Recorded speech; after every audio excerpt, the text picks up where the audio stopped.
आज हम कृषि आय पर कर दायित्व की गणना इस टॉपिक के संबंध में चर्चा करते हैं। यदि गत वर्ष में किसी व्यक्ति की शुद्ध कृषि आय 5,000 रुपये से अधिक और उसकी गैर कृषि आय करमुक्त सीमा से अधिक हो तो कृषि आय और गैर कृषि आय दोनों को जोड़कर कुल आय पर कर दायित्व की गणना की जाएगी तथा देय कर में से अधिभार जोड़ने के पहले कृषि आय पर कर की छूट प्रदान की जाएगी। आइए इसे एक प्रश्न के माध्यम से हम समझने का प्रयास करते हैं। एक प्रश्न है कि एक व्यक्ति के संबंधित निम्नलिखित विवरण से कर्मधान वर्ष 2019-20 के लिए उसकी कुल आय और शुद्ध कर दायित्व की गणना कीजिए। From the following particulars of an individual, calculate his total income and net tax liability for the assessment year 2019-20। पहला है मकान संपत्ति से प्राप्त किराया, rent received from the house property 20,000 रुपए।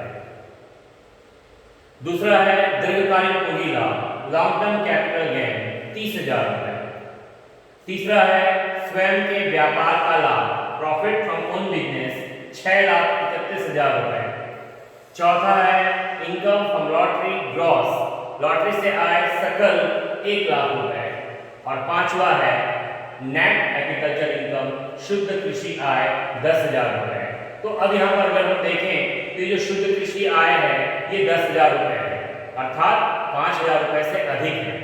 अब इस व्यक्ति की गैर कृषि आय यदि इसकी करमुक्त सीमा 2,50,000 रुपए से ज्यादा हो तो गैर कृषि आय में इस कृषि आय को जोड़कर कर दायित्व की गणना की जाएगी।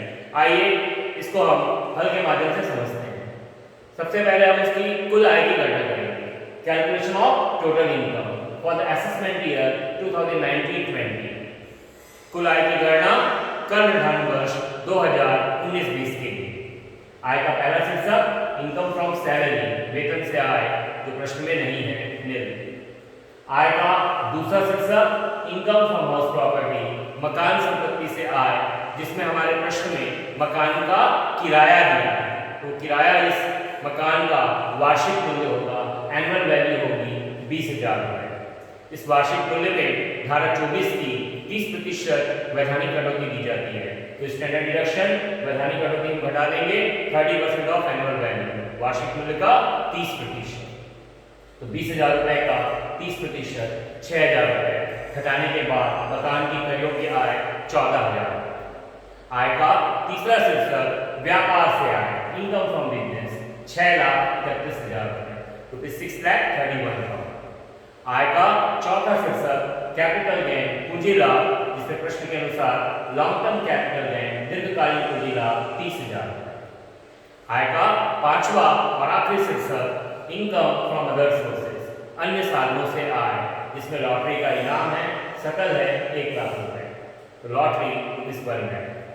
आय के पांचों शीर्षकों का योग ग्रॉस टोटल इनकम, सकल कुल आय 7,75,000 रुपए। अब इस 7,75,000 रुपए में से धारा 80 की कटौतियां घटाई जाती है। 80C से लेकर 80U तक की, हमारे इस प्रश्न में 80C से 80U तक की कोई कटौती नहीं है। तो टोटल इनकम कुल आय 7,75,000 रुपए। अब जैसा कि मैंने आप लोगों से अभी कहा था कि अगर गत वर्ष में शुद्ध कृषि आय 5,000 रुपए से अधिक हो तो उसे जोड़कर कर दायित्व की गणना की जाती है। तो टोटल इनकम कुल आय 7,75,000 रुपए, इसमें जोड़ेंगे शुद्ध कृषि आय नेट एग्रीकल्चर इनकम 10,000 रुपए, तो एग्रीगेट इनकम समस्त आय 7,85,000 रुपए। कुल आय में कृषि आय को जोड़कर ही कर की गणना की जाएगी। तो टोटल इनकम कुल आय 7,75,000 रुपए, इसमें जोड़ेंगे एग्रीकल्चर इनकम कृषि आय 10,000 रुपए, तो एग्रीगेट इनकम समस्त आय 7,85,000 रुपए। आइए इस पर देय करों की गणना करें। कैलकुलेशन ऑफ टैक्स पेड, देय कर की गणना। सबसे पहले धारा 115 के अनुसार लॉटरी की आय पर 30% कर देय होगा। 30% टैक्स ऑन लॉटरी इनकम। 1,00,000 रुपए की लॉटरी पर 30% 30,000 रुपए का कर देय होगा। इसके पश्चात हमारे प्रश्न में दीर्घकालीन पूंजी लाभ भी है और धारा 112 के अनुसार दीर्घकालीन पूंजी लाभों पर 20% कर देय होता है। तो 20% tax payable on long term capital gain, दीर्घकालीन पूंजी लाभ पर 20% कर। तो 30,000 रुपए के दीर्घकालीन पूंजी लाभ पर 20% 6,000 रुपए का कर देय होगा। लॉटरी की आय पर हमने 30% कर लिया, दीर्घकालीन पूंजी लाभों पर 20% कर लिया। अब हम कुल आय में से इस लॉटरी की आय को और दीर्घकालीन पूंजी लाभों को दोनों को घटा देंगे, क्योंकि दोनों पर हम कर निकाल चुके हैं। तो दोनों को घटाकर अन्य आय जो 6,55,000 रुपए आ रही है उस पर कर की गणना करेंगे। ये 6,55,000 रुपए की अन्य आय कैसे आई? जो हमने एग्रीगेट इनकम कैलकुलेट की थी, समस्त आय की जो हमने गणना किए थे, उस समस्त आय में से लॉटरी की आय और दीर्घकालीन पूंजी लाभ दोनों को घटा देंगे, क्योंकि दोनों पर कर लगाया जा चुका है। तो दोनों को घटाने के बाद अन्य आय आ रही है 6,55,000 रुपए। इस पर कर दायित्वों के नियम के आधार पर कर की गणना की जाएगी, जो कि प्रथम 2,50,000 रुपए तक nil, tax on income up to ₹2,50,000 nil, 2,50,000 रुपए से अधिक और 5 लाख रुपए तक की कुल आय पर 5% कर, 5% tax on income ever ₹2,50,000 to 5 lakh रुपए। तो 2,50,000 से 5 लाख अर्थात 2.5 लाख रुपए का 5% 12,500 रुपए, 2.5 लाख रुपए का 5% 12,500 रुपए। अब 5 लाख रुपए से अधिक और इस 6,55,000 रुपए की अन्य आय पर 20% की दर से कर, 20% tax on income above ₹5 lakh to ₹6,55,000, 5 lakh से 6,55,000 रुपए पर अर्थात 1,55,000 रुपए पर 20% 31,000 रुपए। इन दोनों करों का योग अन्य आय पर जो हमने कर निकाला है, इन दोनों करों का योग 43,500 रुपए, 43,500। यहीं पर कृषि आय पर जो कर होगा उसकी छूट प्रदान की जाएगी, क्योंकि भारत में कृषि आय कर मुक्त है।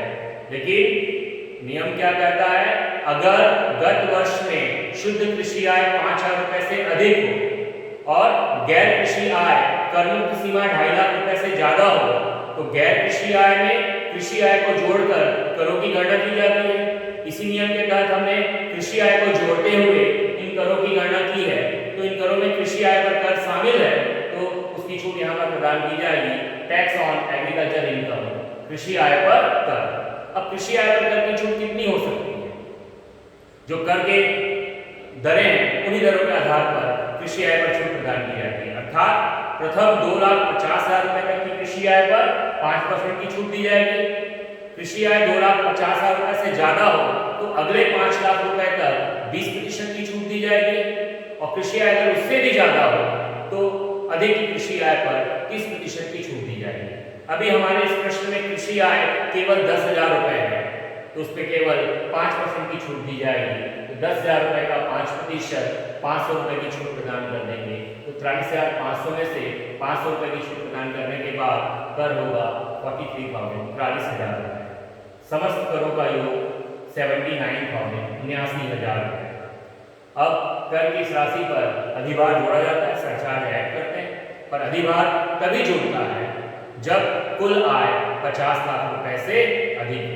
यहाँ पर कुल आय 50 लाख रुपए से कम है, अतः कोई अधिभार देय नहीं होगा। तो कर और अधिभार की राशि 79,000 रुपए। अब इस पे 4% का स्वास्थ्य एवं शिक्षा पर देय होगा, 4% हेल्थ एंड एजुकेशन सेस। तो 79,000 रुपए का 4% 3,160 रुपए, 3,160 रुपए स्वास्थ्य एवं शिक्षा पर जोड़ने के बाद ग्रॉस टैक्स पेएबल सकल देय कर 82,160, 82,160 रुपए।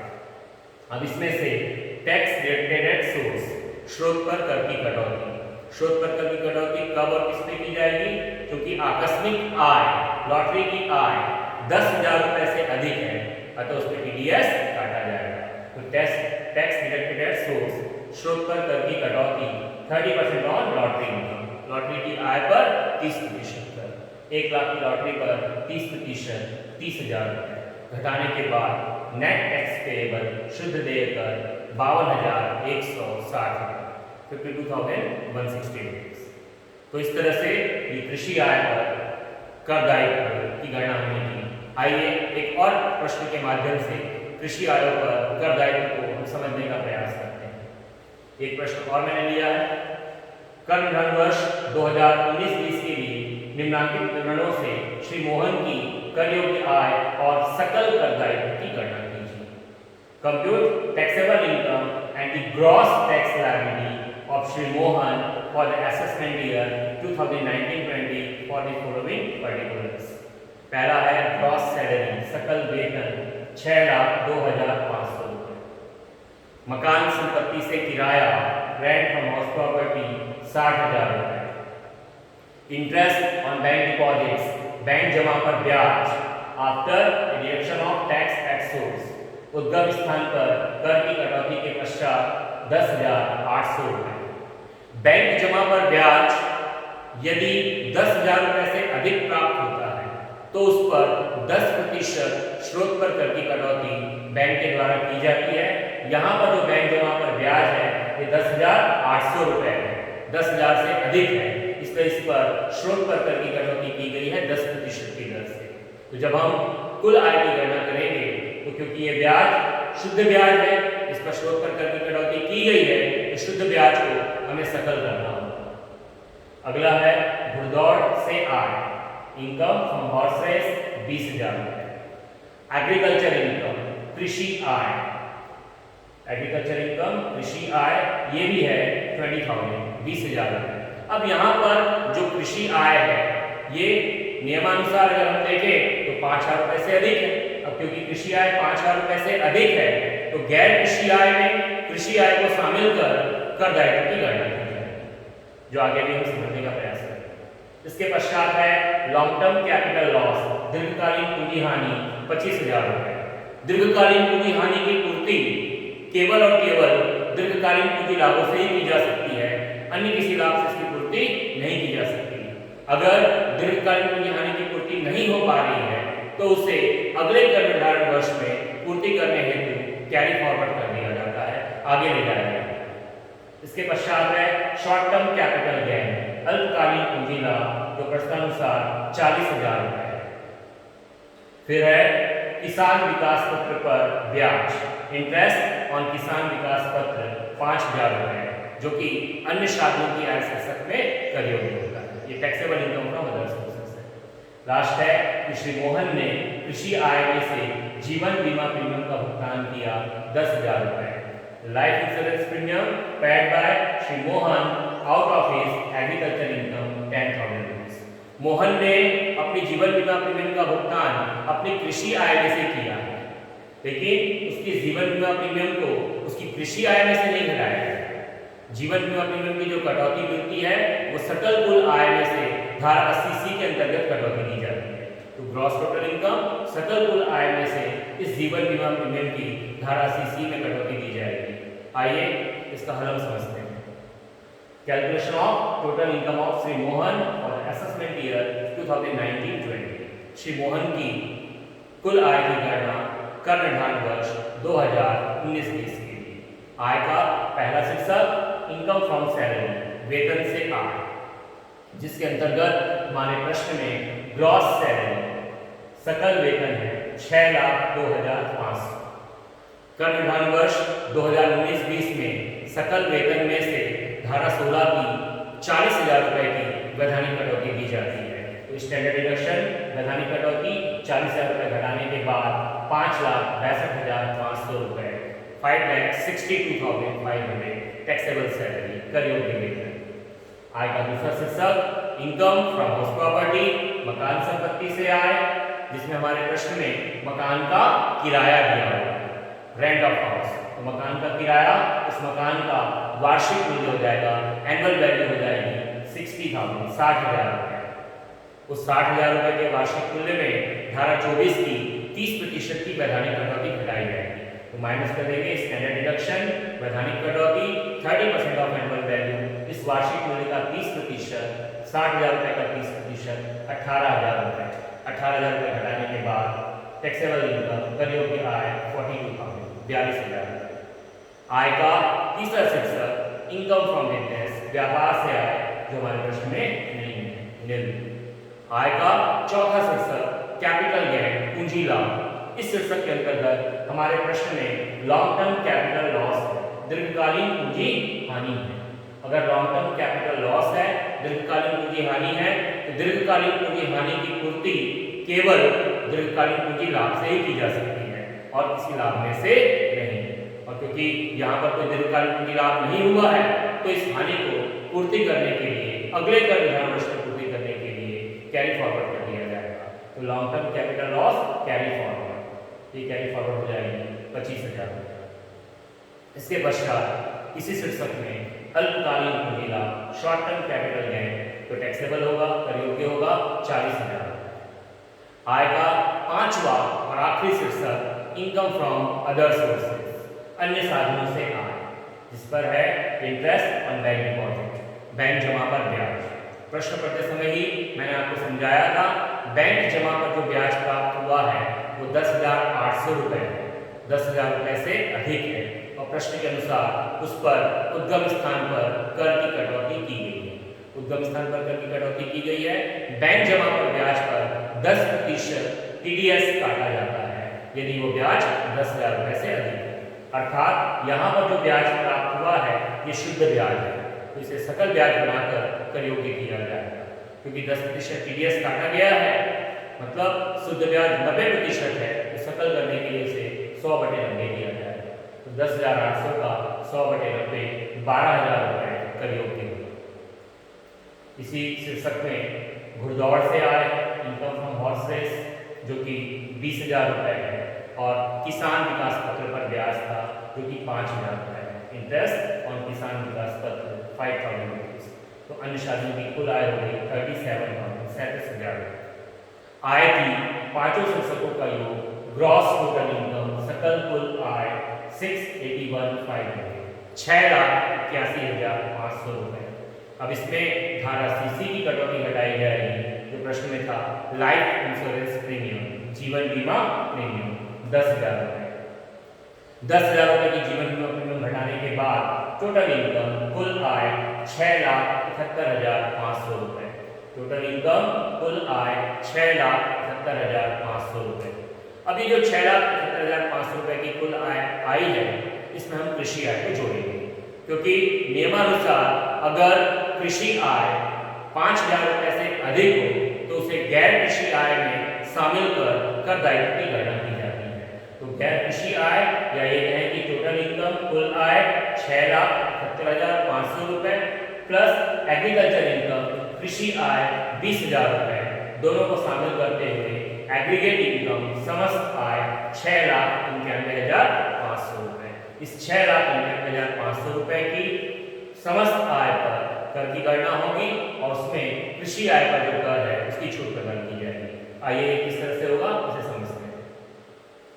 कैलकुलेशन ऑफ टैक्स पेएबल, देय कर की गणना। सबसे पहले धारा 115 के अनुसार आकस्मिक आय पर 30% की दर से कर देय होगा। तो 30% टैक्स ऑन कैजुअल इनकम, आकस्मिक आय पर 30% कर। हमारे क्वेश्चन पे घुड़दौड़ की आय है, तो घुड़दौड़ की आय पर 30% कर, 20,000 रुपये का 30% 6,000। तत्पश्चात हम अन्य कुल आय पर कर की गणना करेंगे। तो अन्य कुल आय पर कर की गणना करने के लिए जो हमने एग्रीगेट इनकम निकाली थी, समस्त आय 6,91,500 रुपये, उस 6,91,500 रुपये में से 20,000 रुपये की कैजुअल इनकम घुड़दौड़ की आय पर हम कर लगा चुके हैं। तो 6,91,500 में से उस 20,000 को माइनस करके अन्य कुल आय 6,71,500 रुपये पर हम कर की गणना नियमानुसार करेंगे। प्रथम 2,50,000 रुपये तक कर nil, tax on income up to ₹2,50,000 nil.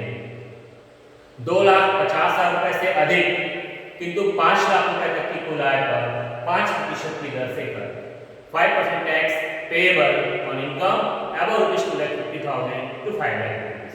2,50,000 से 5 लाख रुपए तक, अर्थात 2.5 लाख रुपए का 5% 12,000 12,500 रुपए। 2.5 लाख रुपए का 5%, 12,500 रुपए। अब 5 लाख रुपए से अधिक तथा इस 6,71,500 रुपए की अन्य आय पर 20% की दर से कर 20% tax payable on income above ₹5 lakh to other income ₹6,71,500। 5 lakh से लेकर 6,71,500 रुपए तक अर्थात 1,71,500 रुपए पर 20% 34,300 रुपए 34,300। इस अन्य आय पर दोनों कर हुए 46,800 46,800 रुपए।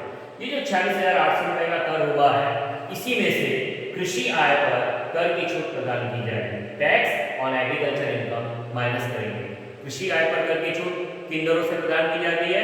जो कर की सामान्य दरें हैं।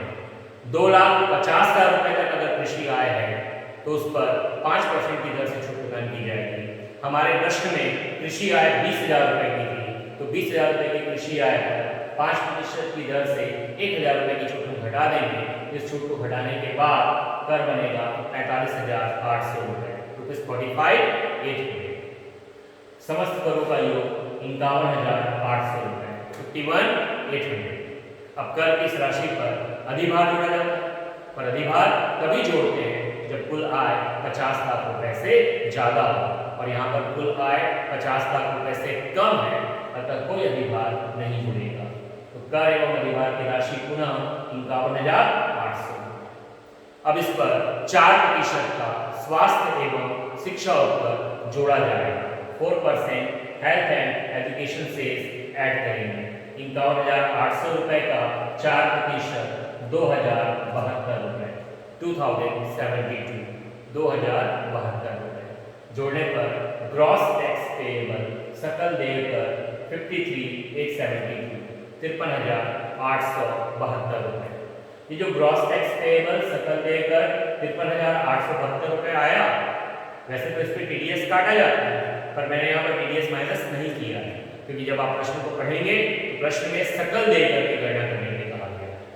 टीडीएस माइनस करेंगे तो शुद्ध देय कर आएगा, तो क्योंकि प्रश्न में सकल देय कर की गणना करने के लिए कहा गया है, इसलिए हमने यहाँ पर टीडीएस को माइनस नहीं किया। तो यही हमारा आंसर है, ग्रॉस टैक्स पेएबल सकल देय कर 53,872 रुपए। तो ये कृषि आय पर कर दायित्व को इन दो प्रश्नों के माध्यम से मैंने आपको समझाने का प्रयास किया है। एक बार अपनी बात में पुनः दोहरा दूं, यदि गत वर्ष में शुद्ध कृषि आय 5,000 रुपए से अधिक हो और गैर कृषि आय कर मुक्त सीमा से ज्यादा हो, तो कुल आय में कृषि आय को जोड़कर समस्त आय पर कर दायित्व की गणना की जाती है। तत्पश्चात अधिभार जोड़ने से पहले कृषि आय पर जो कर होता है उसकी छूट प्रदान की जाती है। कृषि आय पर कर की छूट किस तरह से हम प्रदान करेंगे? कर के सामान्य दरों से। 2,50,000 रुपए तक की कृषि आय पर 5% की छूट प्रदान करेंगे। अगर कृषि आय 2,50,000 रुपए से ज्यादा हो तो अगले 5 लाख रुपए तक 20% की छूट प्रदान करेंगे, और अगर उससे भी अधिक हो तब हम 30% की छूट प्रदान करेंगे। Thank you.